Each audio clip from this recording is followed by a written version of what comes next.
The will to do anything comes from within yourself. You define your goals, you map out the journey. In my mind, comparing yourself to your competitors or anyone else should never contribute to how you define yourself. What it should be used as is a tool to drive improvement, to push yourself to make the most of every little opportunity that comes your way. I heard a quote from Mark Cuban, and he said to work like someone is working 24 hours a day to take it all away from you.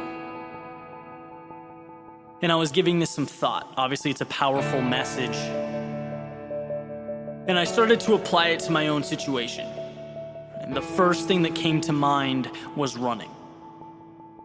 It's something I do every day. A lot of the most important decisions I've made and ideas I've come up with have occurred while running. So I started to think about when I'm at my best, right? When I'm working out and truly pushing myself.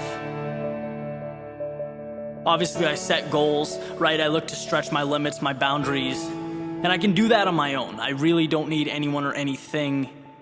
But when I truly excel is when I feel those footsteps behind me.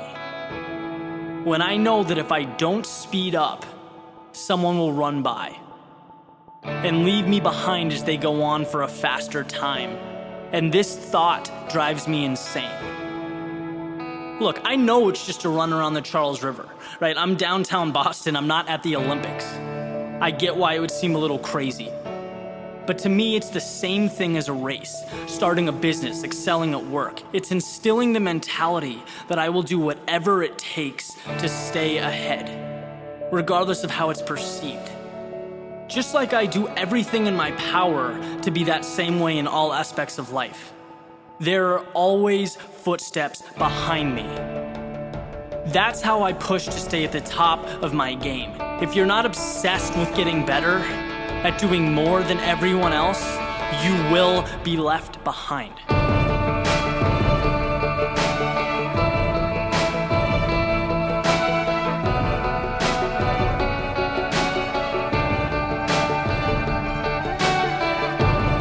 The sound of footsteps is a reminder that you haven't even scratched the surface of what you can do. That you can completely transform how you think of winning. And that's how you will get what you want. Listen, every morning when you wake up, you need to know that there are footsteps behind you, that a million people want what you want. They're waking up every day intent on doing what you do and are willing to put in the work. The best do that and then some. Right? They step up. They're willing to go further, be crazy. Put everything out there for their goals. It doesn't matter how ridiculous it looks. Success is doing what it takes. And I know that's vague. I know there isn't, an answer written out in 10 steps. But you will find your way. You will stumble, you will fall. But if you truly have that tenacity to outrun, to outwork everyone else, the only thing left to do is win. Surprise yourself. Surprise everyone around you. They will be there, I promise, only a step behind.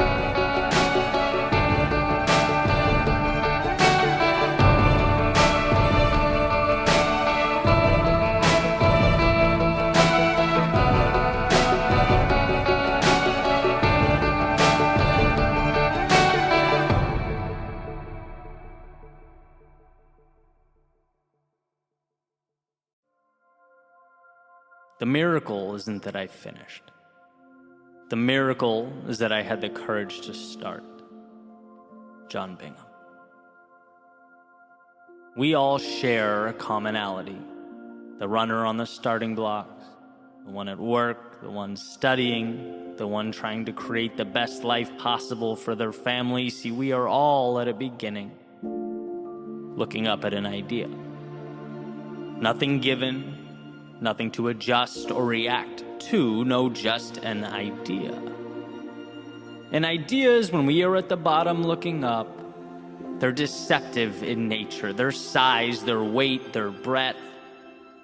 They like to present themselves as much more than they actually are. And so, to turn ideas into things, one needs see themselves, not as some descendant of Mount Olympus tasked with lifting that 2,000-ton boulder before them, but as one armed with an understanding, the awareness that the 2,000-ton boulder before them can be broken down piece by piece, that it is nothing more than a facade, and while it may stop most in their tracks, you are simply not most. Not because the world treats you differently, but because you see the world differently. By knowing you are bigger than the sum of its parts, you have defanged this wolf. You have put yourself in position to do that which makes the world tremble, that which causes even the most confident to doubt. You have put yourself in position to begin. See, there is a time to look at the top of the mountain, breaking through the clouds, powerful and majestic. And then there is a time to look at your feet. And right now is the latter. You're not concerned with the big things. No, not right now. Your job is to move forward into this haze, to not see but adapt, to not know but trust. Things will materialize, and you know that. But at the same time, you can't control the future. Your battle is right now, and it's with the space immediately in front of you. It's with the thoughts attempting to deceive you. It's with the things the outside world will tell you, but forward motion is the antidote to all of that. And so forward you must go. The beginning is always the hardest because our thoughts are a mightier foe than life's obstacles. Thoughts take on lives of their own. They become monsters, demons, dead ends. Obstacles, on the other hand, just ask that we adjust. There is no obstacle that can't be addressed by stepping into it. And so while the temptation is to sit, thinking, speculating about how challenging the road ahead, this is where you think less and move more. Harness the world as it comes, because the truth is nothing is as big as it appears to be. Life is incredibly solvable. Every problem has a solution. Every bad chapter ends. Every setback is a chance to be more than you've ever been. But how would you know that? If you bowed down to the mountains in your head, how would you know that if you never began? So let today be the dotted line you sign with your future self. A promise to be aware that the mountaintop peers over you, but to not be distracted by its shadow. To take the climb one rock, one step, 1 second at a time. Let it be an acknowledgement that nothing life throws at you can't be broken down and conquered so long as you don't get in your own way. Gone are the days of being held captive behind steel bars of self-doubt and fear. That road ahead is not the problem. It never was. Refusing to give yourself permission to travel down it was the problem. So without constraints, meet life head on. Let the trials and tribulations emerge, because they will, but know that you will rise to meet them. Let the unknown highlight all that you don't know, you can't see. Fine. The one thing you are sure of is that you will, one by one, transform the unseen into strength. And when those thoughts emerge, telling you that you've gone too far, that you're in over your head, that this isn't meant for you, know them not as truth, but as the only obstacle that can derail and distract. You don't have time for make-believe monsters. No, not today. So onward you go. To map the unknown, to tame the untamed, to live your life the way it was meant to be lived.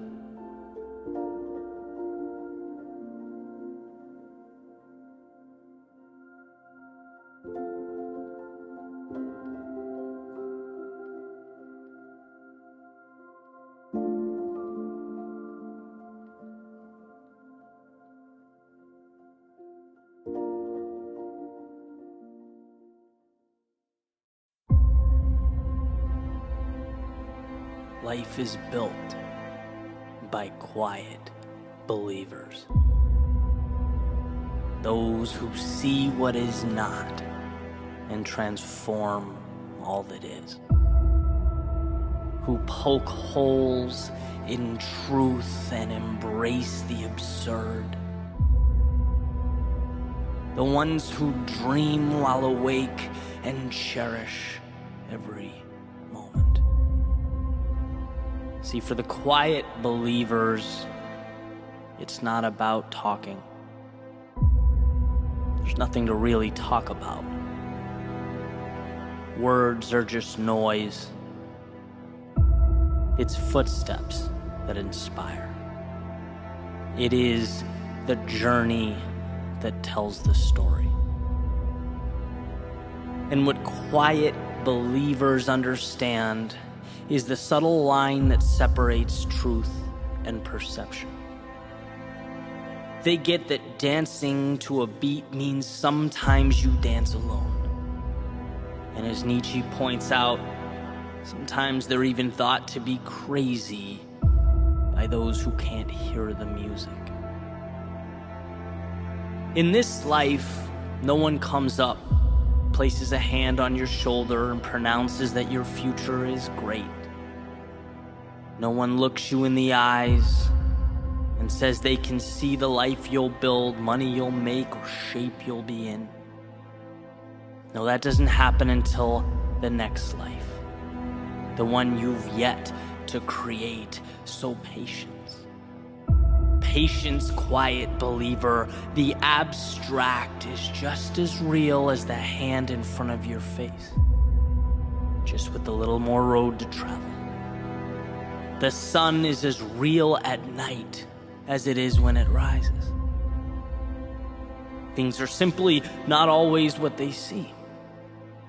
The impossible, the unimaginable, they're stories that need to be transcribed from one's mind to the paper in front of them. They need a delivery mechanism, and quiet believers, they quietly scream with the megaphone so loud the world can't help but listen, because ready or not, it will be shaped and reshaped again. Every moment is a new beginning. They are the wizards that flew around in a young author's head before she courageously shared the magic. The feeling of that game-winning shot making its way through the basket after school in a North Carolina driveway. An entrepreneur starting a bookstore in his garage, but seeing not books, but accessibility, time, a better way. See, the truth about life is some create it and some merely react to it. And well, you hold the pen. So dream away, quiet believer. Because you have a world to construct. Mountains to climb, oceans to cross, and stories to tell.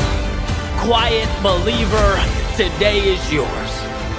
And those changes, they'll propel you. The naysayers will inspire you. The stars, they will guide you. Shining bright as a reminder that you are made of the very elements lighting your path. You are an architect. Not talking or explaining or promising, but simply showing, leading, earning respect from yourself, attention from the masses, and a place in history. Because quiet believer, looking back, if you found the courage to change even one thing, every second will have been worth the fight.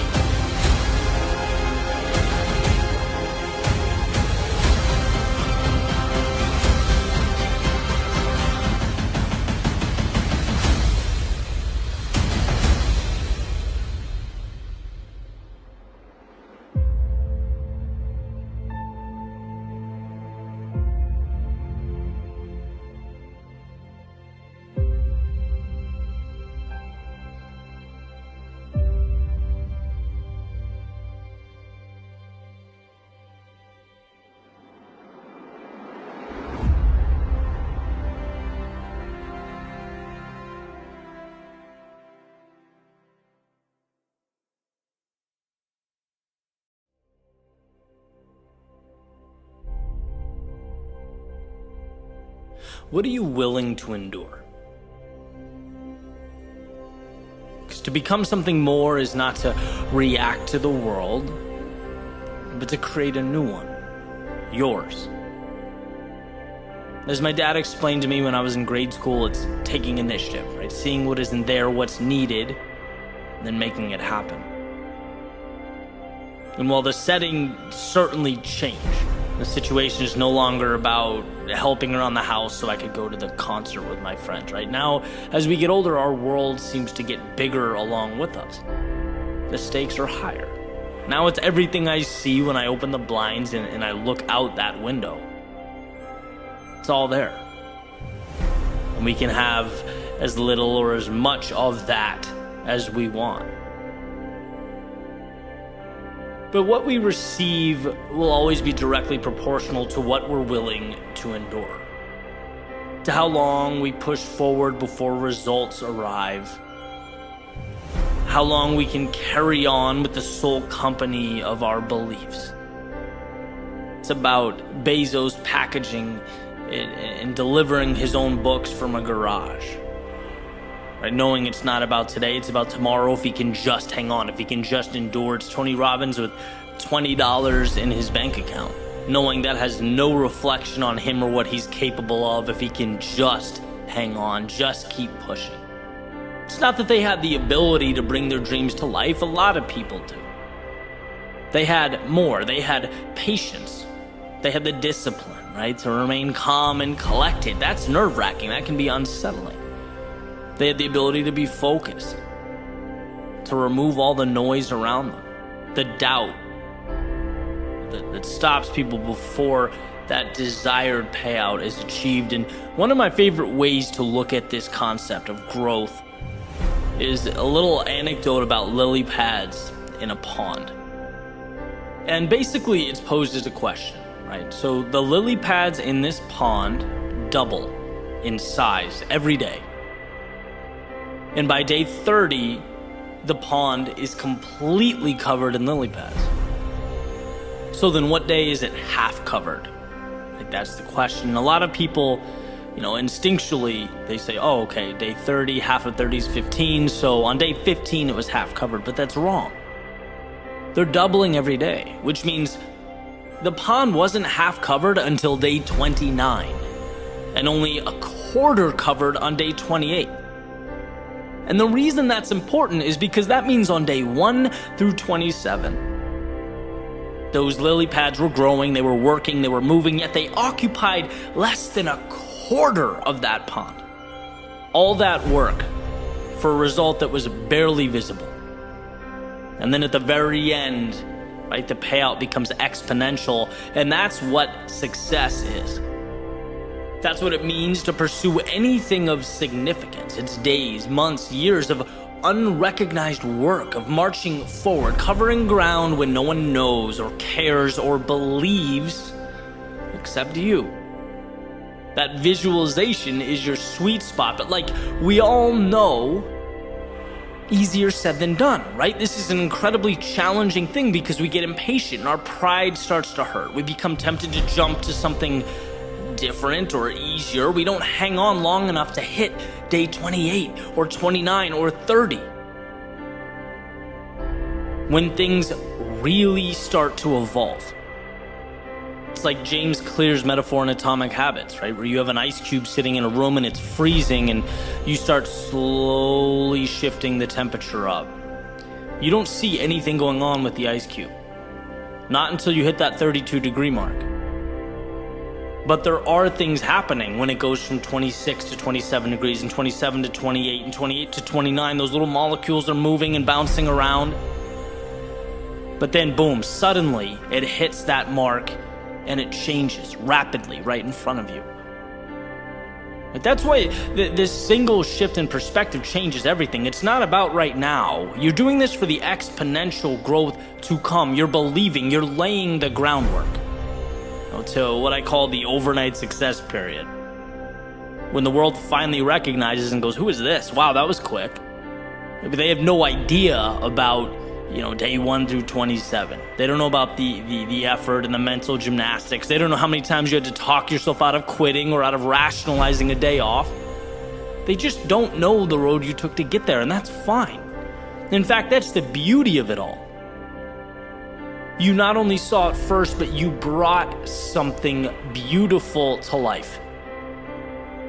By enduring turmoil, by navigating discomfort and chaos, you have become the maker of a new universe.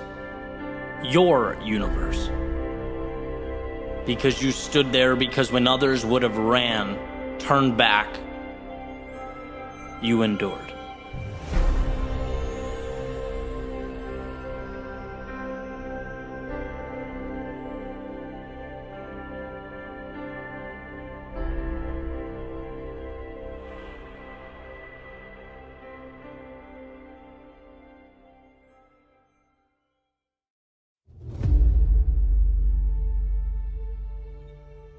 What can you be the best in the world at?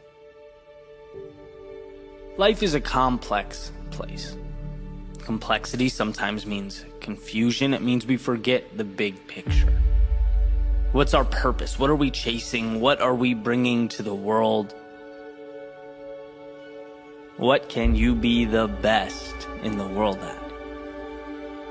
It's a little question I try and ask myself every day, because I know if I stay close to it, my decision will have far greater impact. There will be more meaning in life. See, it pushes away the things that are appealing in the short term, but really don't take us anywhere in the long term. Because one of the coolest aspects of human nature is our ability to illuminate what matters and, mitigate what doesn't. Helps us focus on what's important.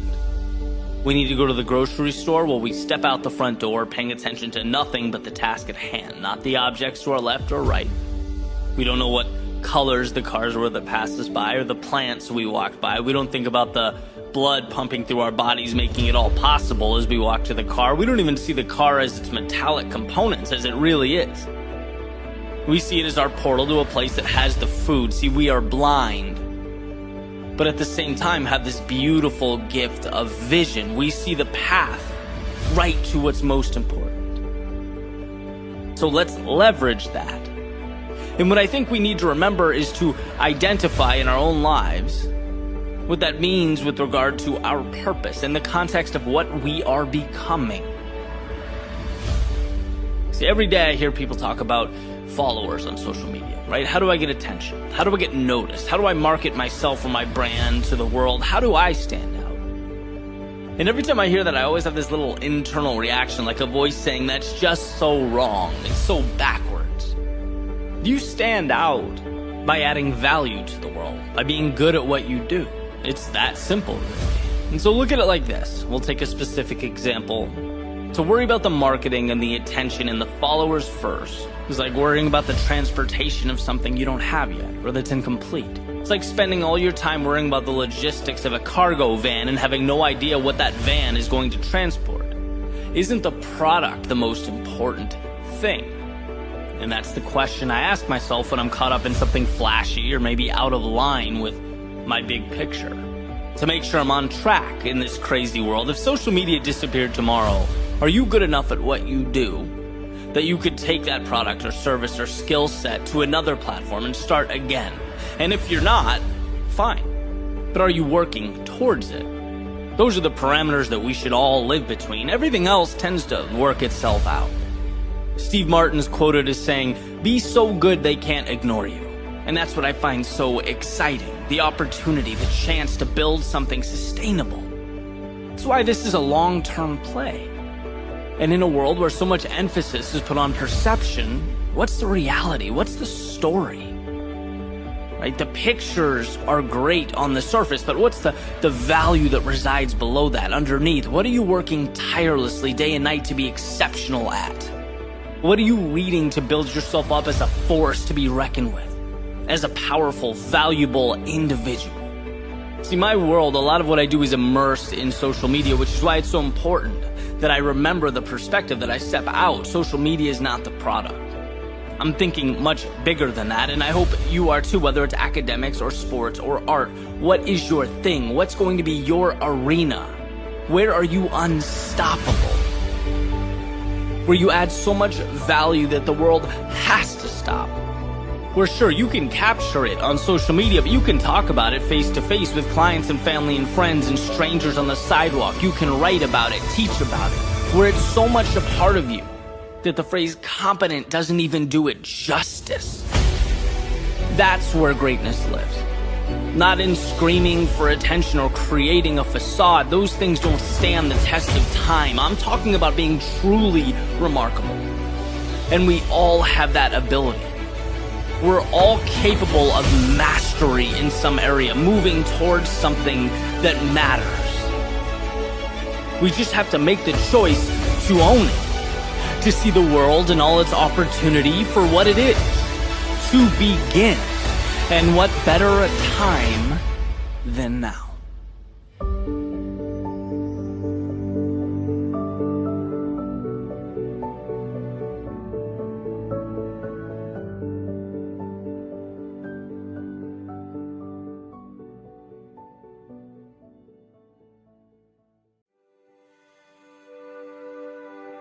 Every run tells a tale. All those streets, sidewalks, and paths paint a picture. Each footstep enshrines forever a moment in time that comes together to comprise the now.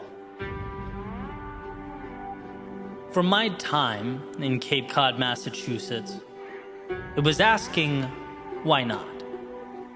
Why not find out if I could be a little faster than yesterday? My first dance with the clock. Waking up early, running up Snake Pond Road.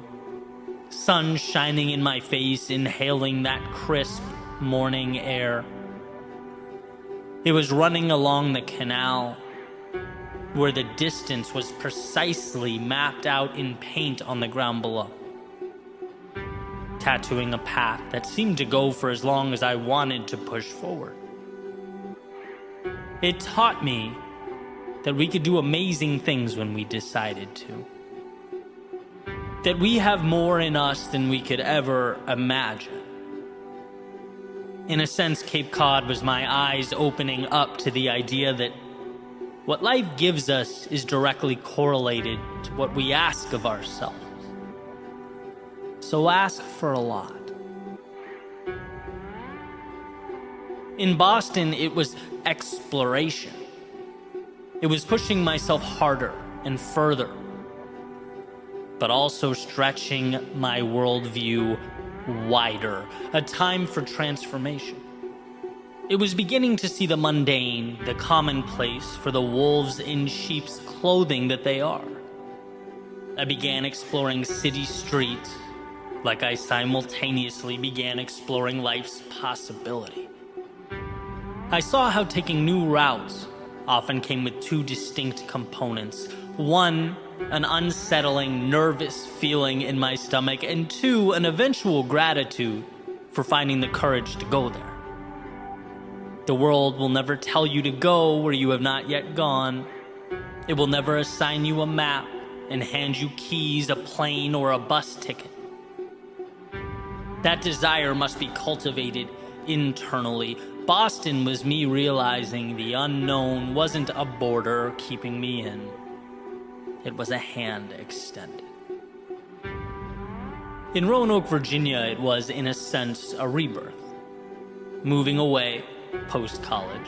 Everything was new, was foreign, but everything was exciting. I had to learn who I was in new surroundings with new people. My Nike running shoes took me through woods, down side streets, into the heart of downtown. I ran and I ran and I ran. Because with all that change, it was one of the few constants in my life. It brought me to the realization that with so many moving pieces, so many things shuffling in and out, there are parts of me that are non-negotiable. that in life it's okay and even necessary to change, but one should never lose themselves in that process. They call Roanoke the Star City of the South, for the giant glowing star that lights up on the mountain overlooking the city. Perhaps a reminder to never lose that North Star in our own lives. In South Florida, it was about connecting the dots. I'd been relentlessly doing, now it was seeing. Seeing myself as that person, as someone ready for more, worthy of a spot at the table, capable of creating monumental change. Those soft sand runs reinforce the notion that I get stronger when the world moves under my feet. Those hundreds of thousands of footsteps under the hot sun reiterated that I'm willing to do what is often deemed unnecessary or even over the top. And lastly, living in the luxury of no winter reminded me to appreciate the sun, the perks, the advantages, and the victories we collect along the way, but to never take them for granted, to be ready. Because life's winters don't always wait until after fall to show up at your doorstep. See, every step we take is a lesson. Every street, sidewalk, and path is part of a story. And sometimes we don't understand until we look back at the chapters. We don't get it until we have the luxury of hindsight. I didn't know that I'd look back on Snake Pond Road as sacred ground, as a launch pad to everything that would come next. No, in the moment, it was nothing more than a temporary escape from a world that felt bigger than me. I didn't know I'd see the city of Boston as the place that taught me to question the normalcy of everyday life, to show me that one could be moving awfully fast and still going nowhere at all. No, in the moment, it was merely a decision to dip my toe in the water, to entertain the curiosity and sense of adventure that always seemed a few feet ahead. I had no idea Roanoke, Virginia would be where I learned that, as Emerson said, to be yourself in a world constantly trying to make you something else is the greatest accomplishment.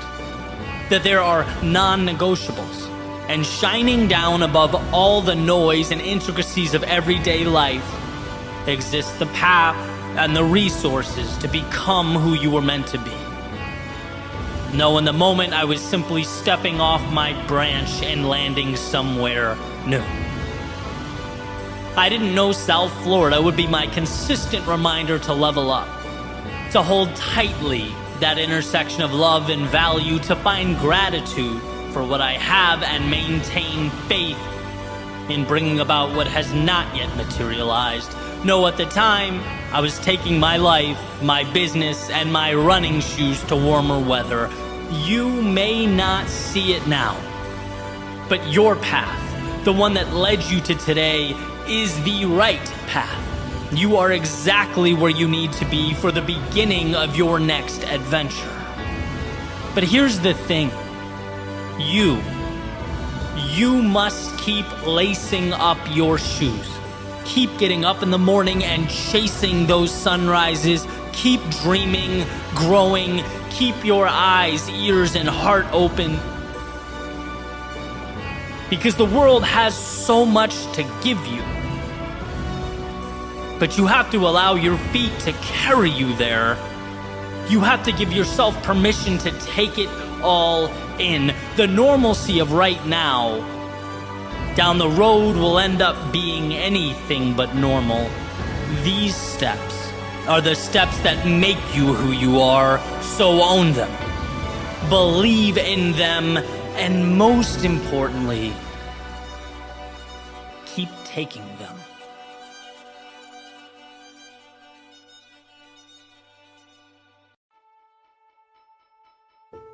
What's one thing I wish I knew when I was younger that I think people could benefit from today?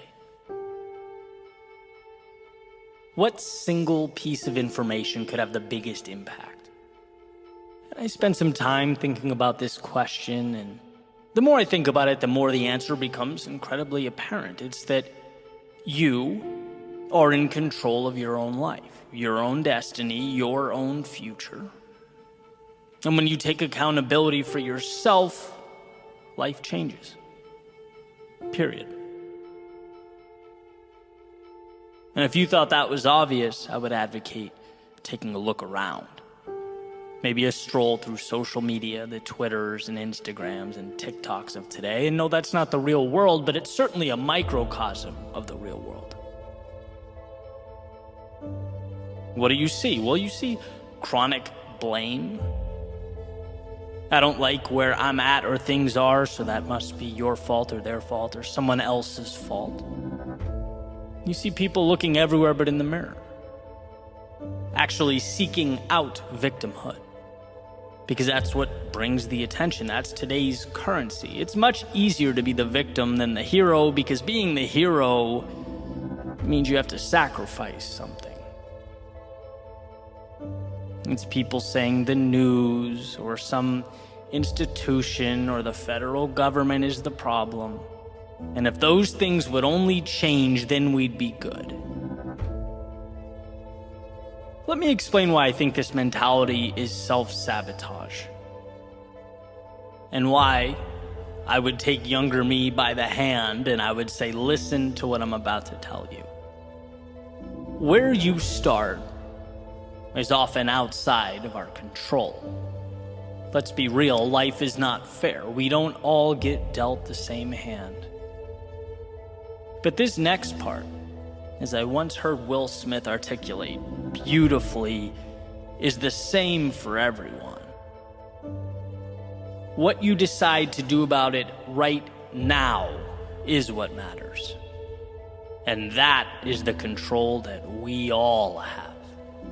It's not your fault where you start, but it's your responsibility to choose where you end up. You can shake your fist at the sky, or you can start building a life that matters to you. It's easy to blame the world, to be the victim, at least in the short term. But a fulfilling life is about meaning, about fighting for something valuable, about evolving into the version of yourself that you always knew in your heart you could be. You just had to unlock. See, no one down the road was ever happy with themselves for blaming the world while they bitterly remained stagnant. I would say to a younger me, worry less about how you're perceived and think more about who you are, what you're capable of, because that you can always control. Stop losing yourself in the news or whatever the narrative of the day is. That has nothing to do with your progression, has nothing to do with your very next step. So sure, be informed, but do more, consume less. Because by and large, it's a distraction. And I would say the government, which has become the crux of our discourse today, transforming into a modern-day religion. Look, the government's job is not to give you anything. It's there to protect what's inherent to you already. Your right to live life on your terms. See, satisfaction, it will come from good habits. It will come from self-belief. It will come from taking risks and failing and learning. It will come from the courage to step out into a world that's completely unknown. It will never come from a self-interested politician or body in Washington, red or blue. So stop whining about political optics and focus on where your 2 feet are taking you right now. Because I promise, in the grand scheme of things, that's what matters. That is your strength. Expecting someone else to come along and change your life is like screaming into an abyss. I would say to my younger self, when you start looking around and seeing what everyone else has, and beating yourself up for not being as good or feeling like you're behind, look, it's great that their success motivates you, but dwelling on it won't make your life better. Life is a race between you and you. It's a fight between yourself and those thoughts that constantly knock on the door, looking to settle into your psyche. If you defeat that demon, you'll be where you want to be, regardless of where others are. You're right where you need to be, so keep your head up and keep moving forward. I'd explain that to become something more, to change, requires a sacrifice that feels so substantial, so big at first, that it bullies most people into staying right where they are. That to become something new, you have to learn to play the fool, to get humbled. You have to change your relationship with short-term failure. And that's not easy. But taking control of your life is not supposed to be easy. Only worth it. They're different. And I can certainly look back at my own life, think about the times where I was so busy pointing out that I didn't even think to point the finger at myself. I was so worried about life being unfair that I existed in this temporary state of paralysis, the whole time not knowing that I could have been stepping forward. Could have been tapping into the single greatest power I possess, control over my own life. See, every time you feel anger or the need to blame those around you, you're taking the spotlight off of what matters and placing it on things detrimental to where you want to be, to your journey and your future. Even the most unjust, arbitrary things. Let's say you didn't get that promotion you were beyond qualified for, or you were mistreated by someone, or things didn't go the way you wanted them to. You can fill in that blank, but refusing to blame others and immediately taking responsibility, again, even in a situation like that, it gives you one of the greatest advantages in life. It gives you that gift of control. You can now assess the situation. You can now ask yourself, hey, what can I do to change this? You can delve into the why, find the lessons and the value. You can come back and reapproach this thing stronger. Because to blame others, to take on that role of victim, it's essentially living life in the passenger seat. It might be easier, might be less work, less responsibility, but what you never have is control over where that car goes. But when you own it, when you say, hey, maybe it's not my fault, but look, it's mine now. It's my responsibility, the good, the bad, every aspect of my life. It puts you in position to change things, to take the wheel and reroute to a destination of your choosing. So that would be my message to the world. I know it's not an easy road. I know life is unfair. I know things aren't perfect, but the best thing you can ever do for yourself is say, you know what? This is mine to own. And I'm going to look around for that light switch that will create momentum. That little decision that will get the ball rolling. I'm not going to sit back, shake my fist, and blame life.